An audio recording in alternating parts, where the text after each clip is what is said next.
जरा प्यार से बोलना सीख लीजिए। कवि रमेश दत्त शर्मा। जन्म 1931, जलेसर, एटा, उत्तर प्रदेश। मृत्यु 2012। परिचय। शर्मा जी 50 वर्षों से पत्र पत्रिकाओं, रेडियो और टीवी के माध्यम से वैज्ञानिक दृष्टिकोण का प्रचार प्रसार करते रहे। आपको विज्ञान लेखन में दर्जन से अधिक पुरस्कार मिल चुके हैं।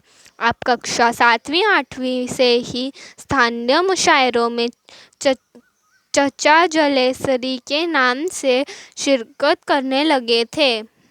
पद्य संबंधी। प्रस्तुत गजल के शेरों में शर्मा जी ने प्रेम से बोलना, सही समय पर बोलना, बोलने से पहले विचार करना, आत्मनियंत्रण रखना, मधुरभाषी होना आदि गुणों को अपनाने के लिए प्रेरित किया है। आपका मानना है कि हमेशा होठ सीकर बैठना उचित नहीं है। आवश्यकतानुसार आक्रोश प्रकट करना भी जरूरी है। कल्पना पल्लवन। वाणी की मधुरता सामने वाले का मन जीत लेती है। इस तख्त पर अपने विचार लिखो। वाणी में शहद घोलना सीख लीजिए, जरा प्यार से बोलना सीख लीजिए। चुप रहने के यारो बड़े हैं फायदे हैं, जुबान वक्त पर खोलना सीख लीजिए। कुछ कहने से पहले जरा सोचिए, ख्यालों को खुद तौलना सीख लीजिए।